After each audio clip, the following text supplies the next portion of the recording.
घूंघट करे पड़ू। हां बेटी लेकर बड़ू। हां सब की जतो की बेटी मान के रखे हो जी।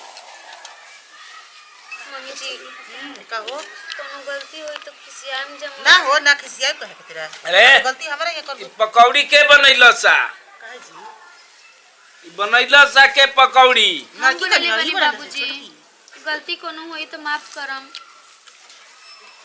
साँच बताइयो तो कि पकौड़ी के बनैले बा ई रंग बनाओ तारा। हम बनले बनी बाबूजी कोनो गलती बा नीमन बनल बेटा बा बहुत बढ़िया बहुत सुंदर बा हई क्या कहिए करा कुछ कहे आवेला आज तक से पकौड़ी बनैले बाड़ू ओइसन कबो बना के देले में तू कहले बड़ा कि नीमन बनल बा। तारा बना ही ना आवे हमर बबुआ बो ओइसन पकौड़ी बनैले कहत बिया ना बनाए कि जैसे हफ्ता में 2 दिन पकौड़ी छनाई घरे।